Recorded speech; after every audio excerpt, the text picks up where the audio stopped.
Hello friends, मी Vishakha. Global online मराठीमध्ये आपल्या सर्वांचं स्वागत आहे. आजच्या सेशनमध्ये आपल्याला महाराष्ट्र सेट 2022 साठी पेपर 2 अर्थशास्त्राचं प्रिपरेशन करायचं आहे. युनिट आहे स्टॅटिस्टिक्स अँड इकॉनॉमेट्रिक्स, सांख्यिकी अर्थमिती, आणि टॉपिकचे नाव आहे स्टॅटिस्टिकल इन्फरन्सेस. हे आपल्याला आजच्या सेशनमध्ये बघायचं आहे. So let start with today's session.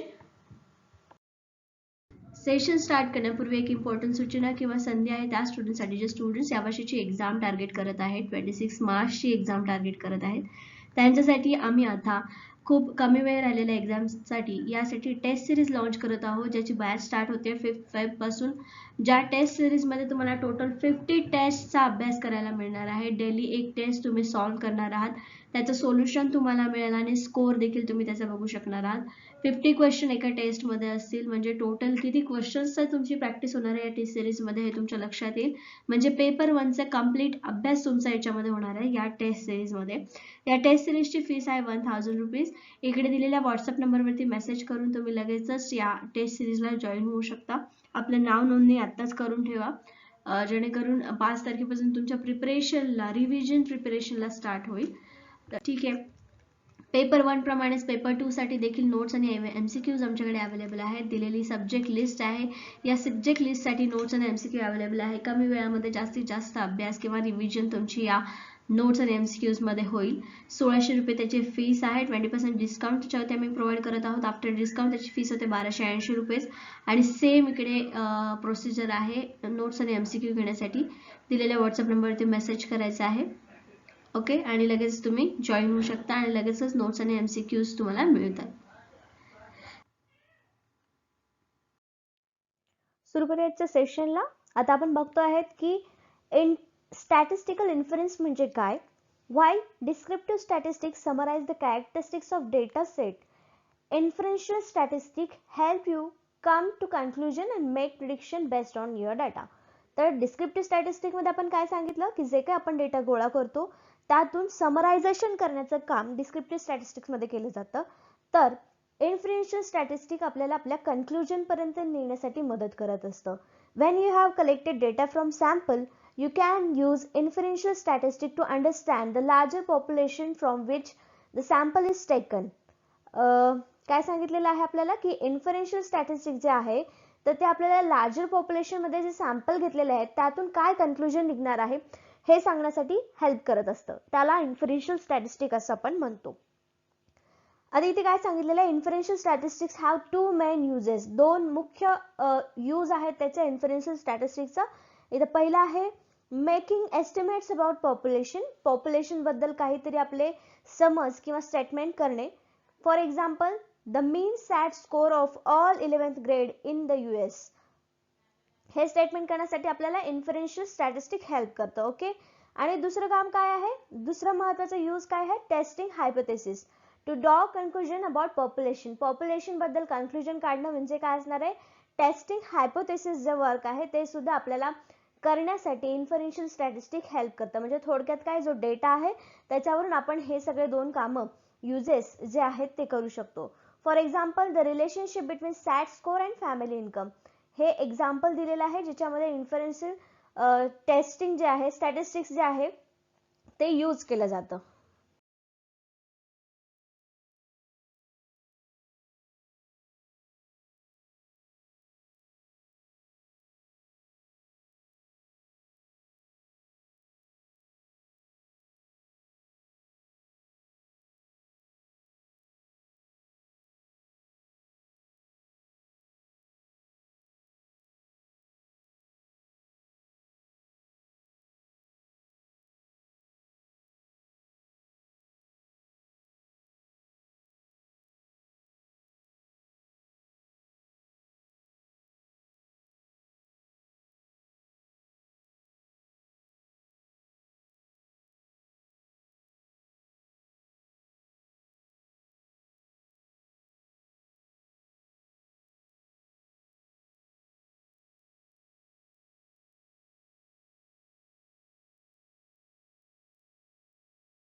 Descriptive versus इन्फरेन्शियल statistics, म्हणजे आता या दोन्हीमध्ये डिफरन्स काय आहे किंवा हे दोन वेगळे काय आहेत हे आपल्याला बघायचं आहे.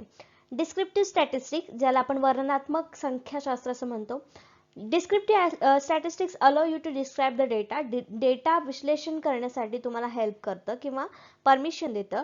While inferential statistic allow you to make inferences based on data set. आता ह्याच्यावरती इन्फरन्सेस करण्यासाठी तुम्हाला हेल्प करतं इन्फरेन्शियल स्टॅटिस्टिक. ओके, हे दोन, हा एक बेसिक डिफरन्स आहे दोन्हीमध्ये, हे आपण सांगू शकतो.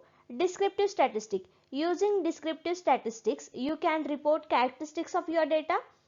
याच्यामध्ये आपण काय सांगू शकतो, आपल्या डेटाची वैशिष्ट्ये जी आहेत ती डिस्क्रिप्टिव्ह स्टॅटिस्टिक मध्ये आपण सांगू शकतो किंवा ती आपल्याला डिस्क्रिप्टिव्ह स्टॅटिस्टिक मध्ये समजून येतात असं देखील आपण म्हणू शकतो. Distribution concerns the frequency of each value, the central tendency concerns the average of the values, the variability concerns how spread out the values are. तर हे जे गोष्टी आहेत म्हणजे हे 3 पॉइंट आहेत. लास्ट लेक्चर मध्ये आपण बघितलं सेंट्रल टेंडन्सी मध्ये ऍव्हरेज काढण्याच्या पद्धती कुठल्या आहेत, मेथड कुठल्या आहेत, कुठले कुठले पॉइंट्स आपण व्हॅल्यूज काढतो, ऍव्हरेज काढतो. तसं हे डिस्ट्रीब्युशन, सेंट्रल टेंडन्सी आणि व्हेरिएबिलिटी हे 3 पॉइंटने आपण डिस्क्रिप्टिव्ह स्टॅटिस्टिक्स मध्ये कॅल्क्युलेशन्स करत असतो. डेटा जो आहे आपला त्याच्यावरती हे कॅल्क्युलेशन्स आपण करत असतो. In descriptive statistic there is no uncertainty.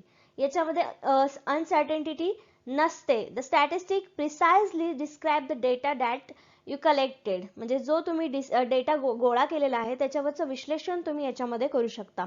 If you collect data from entire population you can directly compare this descriptive statistic to those from other population. ज्या पॉप्युलेशन मधून तुम्ही सॅम्पल निवडलेले आहे, डेटा कलेक्ट केलेला आहे, त्याच्याशी तुम्ही डायरेक्ट कंपॅरिझन करू शकता डिस्क्रिप्टिव्ह स्टॅटिस्टिक्सच्या मदतीने. ओके, हा झाला डिस्क्रिप्टिव्ह स्टॅटिस्टिक.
एक्झाम्पल काय दिलेला आहे descriptive स्टॅटिस्टिक्सचा.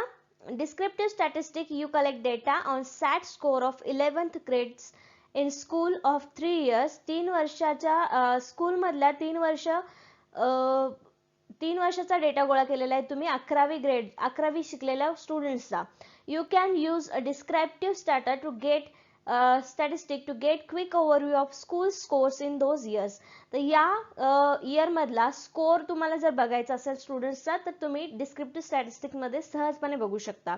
You can then directly compare the mean SAT score with the mean score of other school. तर याच्यामध्ये हा जो मीन सॅट स्कोर आहे तो तुम्ही कम्पेअर करू शकता कोणाशी, अदर स्कूल्सशी, कारण आपण काय केलेलं आहे इथे डिस्क्रिप्टिव्ह मध्ये तो डेटा कलेक्ट केलेला आहे किंवा डेटा त्याच्यामध्ये आपण गोळा केलेला आहे डिस्क्रिप्टिव्ह स्टॅटिस्टिक्स मध्ये. ओके, आता इन्फरेन्शियल स्टॅटिस्टिक आपण बघितलं, डिस्क्रिप्टिव्ह वर्सेस इन्फरेन्शियल स्टॅटिस्टिक. आता इन्फरेन्शियल बघतो आहे कारण डिस्क्रिप्टिव्ह आपण बघितलेलं आहे. Most of the time you can only acquire data from samples. सगळ्यात जास्त डेटा तुम्ही कशातून घेता? सॅम्पल्स मधूनच घेता most of the time, because it is too difficult to or expensive to collect data from the whole population that you are interested in. Samples निवडूनच तुम्ही data गोळा करता. रिझन याचा असा आहे की कारण आपण होल पॉप्युलेशनचा जर डेटा घ्यायला गेलो तर ते खूप एक्सपेन्सिव्ह आहे, टाइम कन्झ्युमिंग आहे, बरोबर ना. 100 लोकांच्या प्रश्नांची उत्तरं मिळवण्यापेक्षा आपण त्यातले 10 लोक निवडून जर त्या क्वेश्चनचे आन्सर्स मिळवले, म्हणजे ते आपण सॅम्पल्स घेऊन मिळवलेले आन्सर्स आहेत आणि ते सगळ्या 100 पीपलसाठी लागू होतात आणि ते आपल्यासाठी जास्त इझी आहे किंवा लवकरात लवकर होणारी सोपी पद्धत आहे. ओके.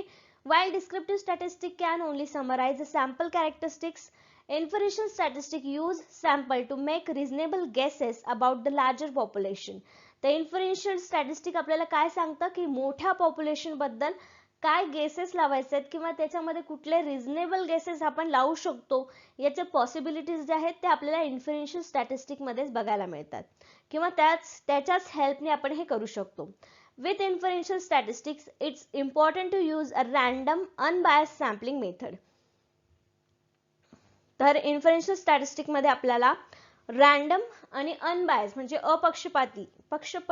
पक्षपातीपणा त्याच्यामध्ये नसणार आहे, अशा प्रकारच्या सॅम्पलिंग मेथड्स आपल्याला निवडाव्या लागतात. If your sample isn't representative of your population, then you can't make valid statistical inference. जर आपण पॉप्युलेशन जी निवडलेली आहे ॲज अ सॅम्पल म्हणून ते जर रिप्रेझेंटेटिव्ह नसतील तर आपला रिझल्ट जो आहे तो व्यवस्थित येणार नाही आणि मग त्याच्यावरती आपण व्हॅलिड स्टॅटिस्टिकल इन्फरन्स तिथे करू शकणार नाही. तर हे झालं इन्फरेन्शियल स्टॅटिस्टिक बद्दल. समजलं इन्फरेन्शियल स्टॅटिस्टिक म्हणजे काय आणि ह्याच्या डिस्क्रिप्टिव्ह स्टॅटिस्टिक पेक्षा हे वेगळं का आहे. ओके.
इन्फरेन्शियल स्टॅटिस्टिक्सचा एक्झाम्पल त्यांनी दिलेला आहे. Inferential statistic you are randomly select a sample of 11th graders in your state and collect data on their SAT scores and other characteristics. तर रॅन्डम सॅम्पल्स आपल्याला याच्यामध्ये निवडायचे असतात आणि यामध्ये आपण एक्झाम्पल घेतलेलं आहे की 11th ग्रेडर स्टुडंट्स जे आहेत स्टेट मधले ते आपण घेतलेले आहेत डेटा कलेक्शन साठी. Okay. You can use inferential statistic to make estimate that test hypothesis about whole population of 11th graders in the state based on your sample data. State मधले काही स्टुडंट आपण samples म्हणून निवडलेले आहेत आपल्या अभ्यासासाठी, तर त्यावरून आपल्या स्टेटमधल्या सगळ्या स्टुडंट्सची 11 ग्रेडर सगळ्या स्टुडंट बद्दल आपण हे पॉप्युलेशन बद्दल हायपोथेसिस मांडण्यासाठी याची हेल्प घेऊ शकतो, इन्फरन्शियल स्टॅटिस्टिक्सची हेल्प घेऊ शकतो, किंवा ते आपल्याला पॉसिबल करून देतं की आपण हायपोथेसिस बनवू शकतो त्याच्यावरती. Okay, sampling error in inferential statistics. आता सॅम्पलिंग एरर काय येऊ शकतात इन्फरन्शियल स्टॅटिस्टिक्स मध्ये? Since the size of sample is always smaller than the size of population. हे तर आपल्याला माहिती आहे की सॅम्पलची साईज ही पूर्ण पॉप्युलेशन पेक्षा नेहमी कमी असते, छोटी असते. Some of the population isn't captured by sample data. Some population isn't captured by sample data. काही वेळेला काय होतं, सॅम्पल डेटा मधून सगळी पॉप्युलेशन वरती आपण काही गेसेस करू शकत नाही किंवा सगळ्या पॉप्युलेशनला त्याच्यामध्ये इन्क्लूड करू शकत नाही. दिस क्रिएट्स सॅम्पलिंग एरर. मग हे जी गोष्ट आहे तिथे आपल्याला सॅम्पलिंग एरर दिसून येतो. कशामध्ये? इन्फरन्शियल स्टॅटिस्टिक मध्ये. Which is the difference between true population values called parameters and the measure sample values called statistics. आता इथे दोन टर्म आपल्याला समजल्या, ज्याला difference between true population values ज्याला आपण म्हणतो parameters and the measure sample values त्याला स्टॅटिस्टिक म्हणतात. Okay, sampling error arise any time you use a sample. जेव्हा केव्हा आपण सॅम्पल यूज करू तेव्हा आपल्याला सॅम्पलिंग एरर्स येऊ शकतात. Even if your sample is random and unbiased. For this reason there is always some uncertainty in inferential statistics. However, using probability sampling method reduces this uncertainty. तर sampling errors जर कमी करायचे असतील आपल्याला तर त्यांनी सांगितलेले की प्रोबॅबिलिटी सॅम्पलिंग मेथड्स ज्या आहेत त्या यूज करणं कधीही चांगलं. ओके, लास्ट लेक्चर मध्ये आपण बघितलेले आहेत की कुठल्या कुठल्या मेथड आहेत प्रोबॅबिलिटी सॅम्पलिंग मेथड्स मध्ये, आणि त्या आपण इन्फरन्शियल स्टॅटिस्टिक वापरताना यूज केला तर आपल्याला योग्य ते हायपोथेसिस मिळेल, चांगल्या प्रकारचा चांगल्या क्वालिटीचा हायपोथेसिस आपल्याला मिळेल.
Estimating population parameters from sample statistics. आता सॅम्पल स्टॅटिस्टिक्स जे आपण सॅम्पल निवडतो त्याच्यातून जे स्टॅटिस्टिक्स संख्याशास्त्र आपल्याला मिळतं त्याच्यावरून आपण पॉप्युलेशनचा अंदाज घेत असतो किंवा पॉप्युलेशनचा मापदंडाचा अंदाज घेत असतो.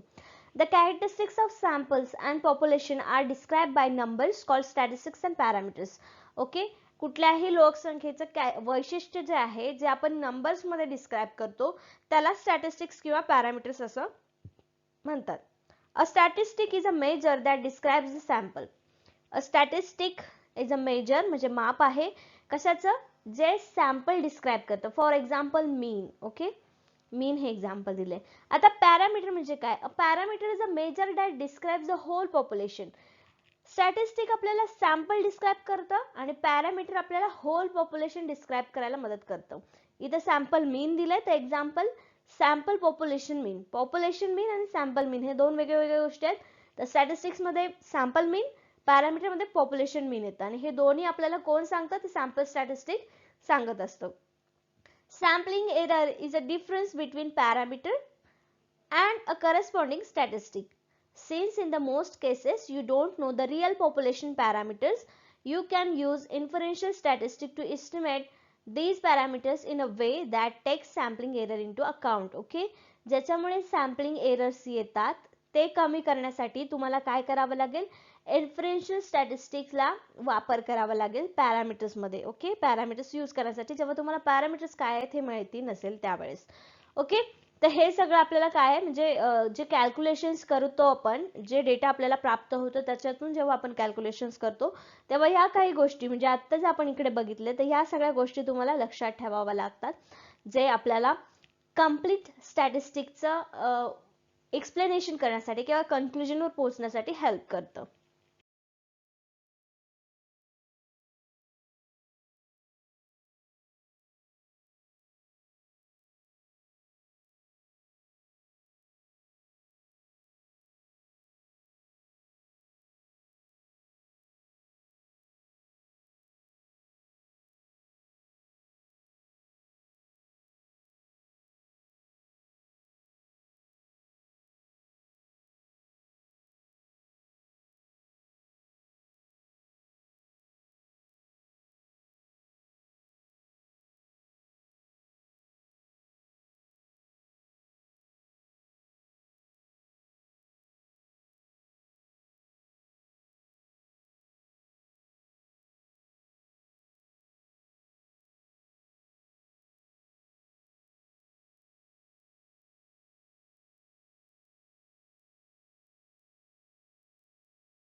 Here are two important types of estimates you can make about the population. आता दोन पॉप्युलेशन बद्दल इथे आपण अंदाज लावू शकतो.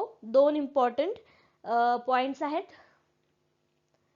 Point estimate and interval estimate अशा त्याला दोन नावं दिलेली आहेत. Point estimates and interval estimates.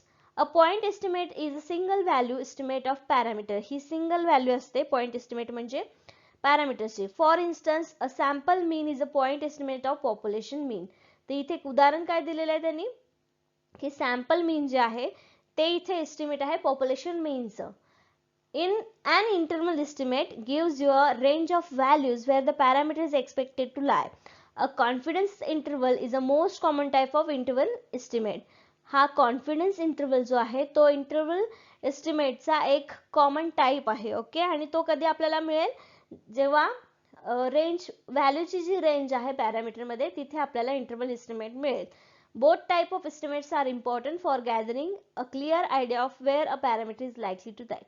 Parameter शोधण्यासाठी आपल्याला हे दोन्ही पॉइंट्स जे आहेत, हे दोन्ही एस्टिमेट जे आहेत ते आपल्याला हेल्प करतात. ओके.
आता आपण बघितलं की इंटरवल जो आहे आपला, त्यामध्ये एक कॉमन टाइप बघितला होता कॉन्फिडन्स इंटरवल. तो काय आहे तो बघायचा आहे. Confidence interval uses the variability around the statistic to come up with the interval estimate for the parameters. Interval एस्टिमेटचा कॉमन टाइप कॉन्फिडन्स इंटरवल, त्याचा पॅरामीटर मध्ये कसा यूज केला जातो, तर व्हेरिएबिलिटी अराउंड अ स्टॅटिक म्हणून. Confidence intervals are useful for estimating parameters. हे कशासाठी उपयुक्त असतात आपल्याला, पॅरामीटर्स एस्टिमेट करण्यासाठी, अंदाज लावण्यासाठी. Because they take sampling errors into account. हे काय करत असतात, सॅम्पलिंग एरर्स त्याच्यामध्ये आणत असतात म्हणून. while a point estimates gives you a precise value for the parameter you are interested in, a confidence interval tells you the uncertainty of the point estimate. They are the best used in combination with each other. तर हे दोन जे आहेत, interval estimate, confidence interval, हे दोन जे आहेत ते आपल्याला चांगलं कॉम्बिनेशन देत असतात जेव्हा आपण कुठल्या विषयाचा किंवा एखाद्या सब्जेक्टचा स्टडी करत असतो तेव्हा, डेटा कलेक्शन केल्यानंतर. Each confidence interval is associated with confidence level.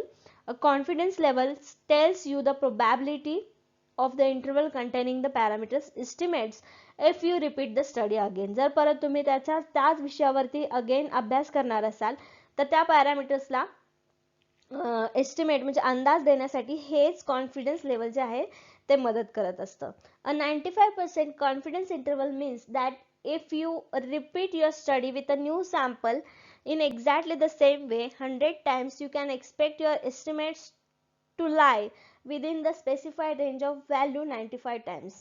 जेव्हा 95% कॉन्फिडन्स इंटरवल मीन्स असतो त्यावेळेस जेव्हा तुम्ही परत ती स्टडी कराल, जरी नवीन तुम्ही सॅम्पल्स घेतले, 100 वेळा जरी तुम्ही सेम वे वापरला तरी तिथे 95% व्हॅल्यू आणि रेंज ज्या येतात ते सेम येतात किंवा estimate to lie within a specific range, या स्पेसिफिक रेंजमध्ये ते आपल्याला मिळून येतात, भलेही ते नवीन सॅम्पल्स आपण घेतलेले असतात तरी सुद्धा. कशामुळे, कॉन्फिडन्स इंटरवल्समुळे. ओके.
तर अशा प्रकारे आजच्या सेशन मध्ये आपण काय काय बघितलेलं आहे, डिस्क्रिप्टिव्ह, जे आपण लास्ट लेक्चर मध्ये पण बघितलं होतं, पण डिस्क्रिप्टिव्ह स्टॅटिस्टिक हे इन्फरन्शियल स्टॅटिस्टिकच्या लेवलवर येऊन किंवा त्याच्या वर्सेसनी कसा स्टडी केला जातो हे बघितलेलं आहे.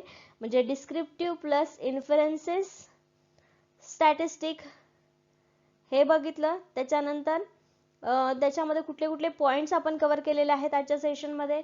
इंटरव्हल्स बघितलेले आहेत, एस्टिमेटेड इंटरव्हल्स. आजच्या सेशनमध्ये आपण हे सगळं कव्हर केलेलं आहे. नेक्स्ट सेशनमध्ये आपल्याला याच युनिटवरचा नेक्स्ट टॉपिक बघायचा आहे. आजच्या सेशनसाठी धन्यवाद.